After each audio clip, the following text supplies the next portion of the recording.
प्रेक्षकांनो, लग्नानंतर होईलच प्रेम मालिका खूपच रंजक वळणावरती आलेली आहे. या मालिकेमध्ये येणाऱ्या काही एपिसोडमध्ये आता जबरदस्त टर्न पाहायला मिळणार आहेत. काव्याला कोरड्या उलट्या सुरू झाल्यात. हो, स्वप्नात नाही तर सत्यात. काव्याला कोरड्या उलट्या सुरू झाल्यात आणि त्यानंतर सगळ्यांनीच काव्याला खूपच आता क्रिटिसाइज करायला सुरुवात केलेली आहे.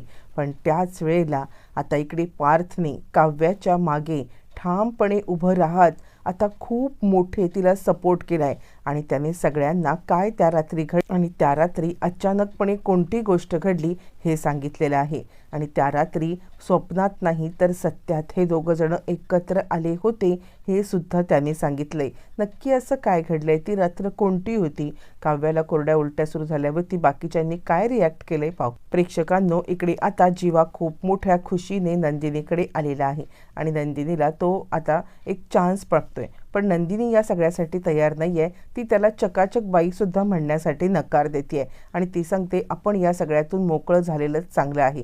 म्हणजे मी खरंच स्वतःला अजून त्रास करून नाही घेऊ शकत. यावरती तो म्हणतो एक संधी दिली तर बरं होईल.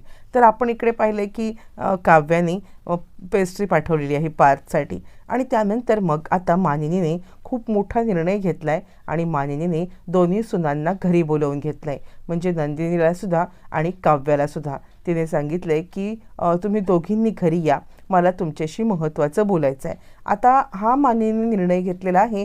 तो निर्णय आता मोठ्या कारणासाठी घेतला आहे. कारण एक वेळ काव्या तर घरी येईल पण तिला पार्थने तर बोलवायला पाहिजे. पण नंदिनी म्हणजे जीवाच्या सांगण्यावरून येणार नाही. या कारणास्तव तिने सांगितले की तुम्ही फक्त एकदा घरी येऊन जा आणि नंदिनी घरी आलेली आहे. घरी आल्यावरती मग आता जीवाच्या रूममध्ये झोपण्यासाठी तिने नकार दिला आहे. पण मानिनी या सगळ्यामध्ये काही लक्ष देत नाही आहे आणि जीवा सांगतोय दुसरं कुठे झोपायला तुम्हाला चान्सच नाही आहे, त्यामुळे माझ्याच रूममध्ये यायला लागणार आहे.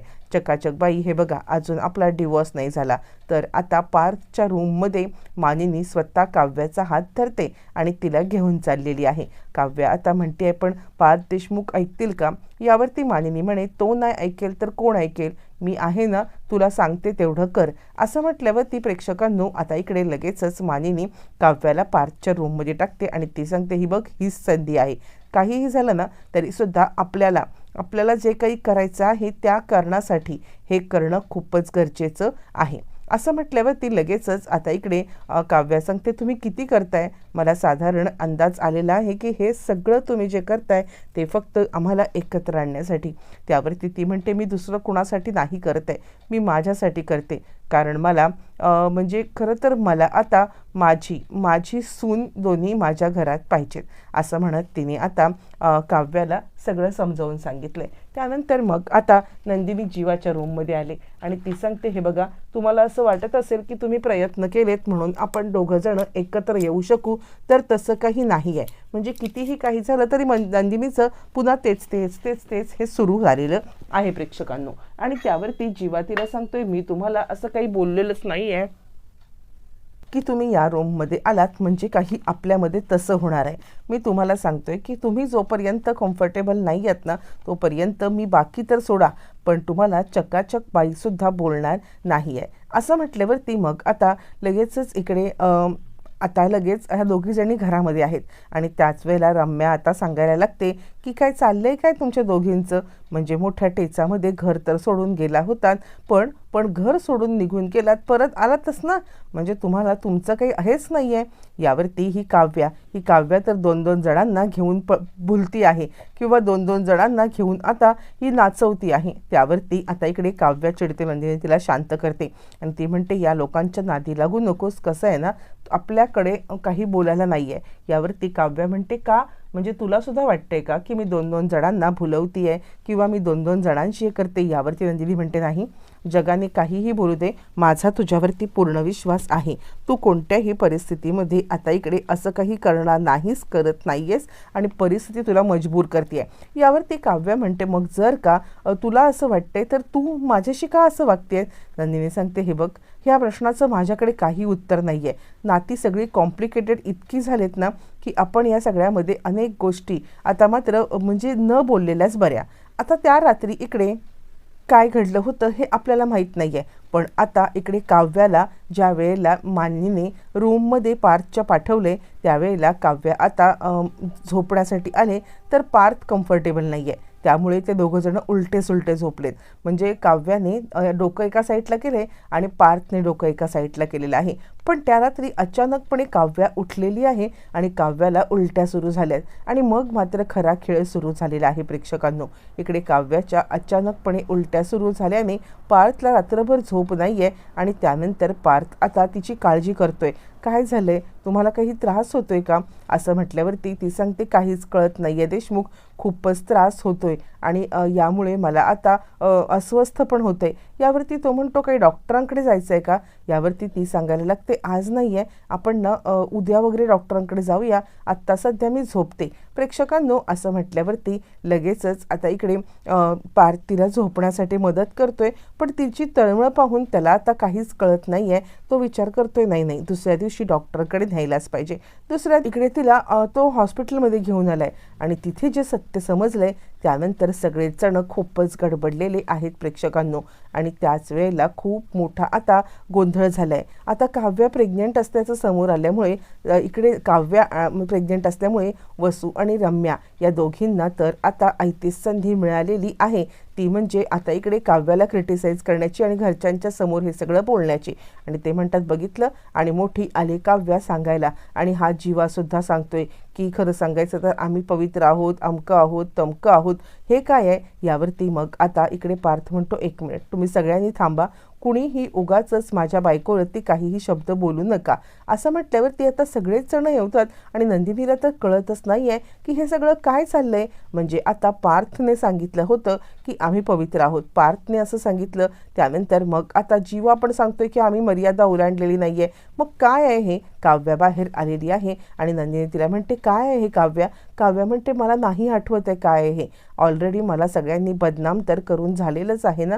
ठीक आहे मी आहे बदनाम, मी आहे वाईट चालीची, काहीही समजा, पण मला नाही आठवत आहे की हे सगळं काय आहे किंवा हे मूल कुणाचं आहे ते.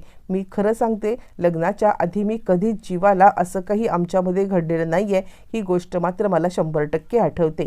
यावरती मानिनी सांगते जे काही नंदिनी म्हणजे काव्या बोलतीये ना त्या गोष्टीवरती माझा 100% विश्वास आहे. काहीही झालं ना तरीसुद्धा काव्या खोटं बोलणार नाही आहे असं म्हटल्यावरती आता इकडे नंदिनी म्हणते हो माझा पण विश्वास आहे, पण हे सगळं काय आहे. यावरती मग आता इकडे मुद्दामच त्रास द्यायला वसू आणि आता रम्या ह्या दोघीजणी आता इकडे बोलायला लागलेल्या आहेत की काय आहे म्हणजे काय, ही न वाईट चालीचीच मुलगी आहे. यावरती काव्या चिडते आणि खबरदार मी कुणाचंच काही ऐकून घेणार नाही आहे. यावरती नंदिनी म्हणते हे बघ कुणाचं काही ऐकून घेऊ नको, पण जे काही आहे ते खरं खरं सांग. कसं आहे ना उगाच गैरसमज होतोय. हे बघ काव्या जे काही आहे ते सांग. आता नंदिनीला खरं तर काव्यावरती विश्वास ठेवायची इच्छा आहे, पण प्रेक्षकांनो तिचं पण जीवावरती इतकं प्रेम जडले की तिला हे जर का जीवाचं मूल असेल तर काय असेल हा विचारसुद्धा करवत नाही आहे. म्हणून सारखं सारखं ती आता तिला सांगते की सांग काव्या काय आहे हे सगळं, म्हणजे आता हे मूल कुणाचं आहे. काव्या सांगते ताई नाही मला माहिती. सगळेच जण काव्यावरती अविश्वास दाखवत आहेत म्हणा किंवा काव्याला आता बोलण्यासाठी हे करतायत की बोल कुणाचं मूल कुणाचं मूल. पण त्याच वेळेला मग आता काव्या काही बोलत नाही आहे. पार्थ मात्र विचार करतोय. इकडे रूममध्ये आल्यावरती नंदिनी जीवावरती चिडलेली आहे आणि जीवावरती चिडून आता ती म्हणते काही गोष्टी ह्यानं क्लिअर केलेल्याच बऱ्या असतात, खोटं बोलायचं नसतं. यावरती तो म्हणतो प्रॅक्टिकल विचार करा, लग्नाला वर्ष झाले, या वर्षाच्या आधी आमचं हे होते, आता ती आत्ता प्रेग्नंट आहे. तुम्ही नॉर्मली तरी विचार केलात तरीसुद्धा हे मूल माझं असूच शकत नाही. तुम्ही का माझ्यावरती विश्वास ठेवत नाही आहे. नंदिनी म्हणते मी कशाला तुम्हाला काय बोलू, मी खरंच काही बोलत नाही आहे. यावरती तो म्हणतो न बोलता तुम्ही सगळंच बोलताय, तुम्ही माझ्यावरती अविश्वास दाखवताय, पण का असं करताय तुम्ही. तुम्हाला अजूनही असं वाटतंय का की मी हे सगळं केलंय किंवा माझं मूल आहे. अहो खरंच नाही आहे ते माझं मूल. असं म्हणत असताना मग आता इकडे सगळ्यांच्याच पार्थ आलेला आहे आणि पार्थने सगळ्यांना बोलवले. मला तुम्हाला काहीतरी सांगायचं आहे. मला सुद्धा ही गोष्ट आठवत नव्हती, पण आता मी खूप विचार केला. नंदिनी म्हणजे तुमचं वागणं पण साहजिक आहे, तुम्हाला वाटणं पण साहजिक आहे की हे मूल जीवाचं आहे, पण नाही, हे मूल जीवाचं नाही आहे, हे मूल माझं आहे. आणि त्यावरती मानिनी म्हणते कसं काय शक्य आहे. यावरती लगेचच आता इकडे तो सांगतो, खरं सांगू का, तर त्या रात्री घडल्या होत्या काही गोष्टी, म्हणजे आमच्यामध्ये घडलं होतं, काही गोष्टी घडल्या होत्या, मला ज्या गोष्टी आठवत नव्हत्या.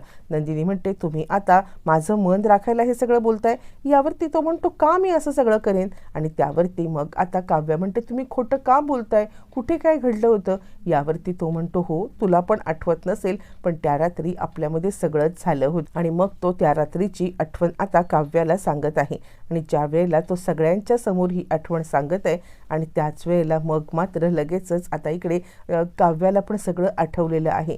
काव्यासुद्धा या सगळ्यामध्ये आता विचार करते, हो त्या रात्री सगळं घडलं होतं. आणि त्यानंतर मग आता लगेचच नंदिनी खुश होते म्हणा, की जीवाचं हे मूल नाही म्हटल्यावरती तिला आता खूपच आनंद झालेला आहे. आणि या आनंदाच्या पोटी लगेचच ती आता आपल्या बहिणीला मिठी मारत आहे आणि मिठी मारून रडत आहे, माफ कर मला, खरं तर बाकी कोणी नाही, पण मी तुझ्यावरती पूर्णपणे विश्वास ठेवायला हवा होता, पण मी तुझ्यावरती विश्वास नाही ठेवला. ठीक आहे, तू काळजी करू नकोस, आता सगळी परिस्थिती बदलेल, तू बिलकुल चिंता करू नकोस, तुला पार्थपासून कोणीही लांब करणार नाही, हा माझा शब्द आहे. मी स्वतः पार्थ देशमुख यांना म्हणवेल की आता तुझ्यासोबत त्यांनी आयुष्य काढावं, हा शब्द आहे या नंदिनीचा. यावरती मग आता लगेचच काव्य सांगायला लागते, नंदिनीताई तू तर मला शब्द दिलेला आहेस, पण तुझं आणि जीवाच्या नात्याचं काय. यावरती लगेचच आता इकडे ती सांगते, माझं आणि जीवाचं नातं त्याच्याबद्दल इतका विचार मी केलेला नाही आहे. यावरती तो सांगतोय, विचार कर त्यावरती इतका. कसं आहे ना, ती सांगते की काही झालं तरीसुद्धा तुझं आणि जीवाचं नातंसुद्धा एकत्र आलं पाहिजे. आता इकडे नंदिनीने शब्द दिलेला आहे की पार्थ आणि काव्या या दोघांना ती तर आता एकत्रित आणणार आहे, पण तिच्या आणि जीवाच्या नात्याचं काय, त्यांचं नक्की काय घडणार आहे. अनेक प्रश्न आता इकडे काव्याला पडलेले आहेत. आणि काव्या विचार करते, काहीही झालं तरीसुद्धा आता मी या गोष्टींचा छडा लावणार. माझं नातं ज्याप्रमाणे हिने आता करण्याचा प्रयत्न केला आहे, त्याचप्रमाणे हिचं नातंसुद्धा मी या सगळ्यामध्ये बहरून आणणार म्हणजे आणणार. आता इकडे काय नक्की करणार आहे काव्या पाहणं रंजक ठरेल.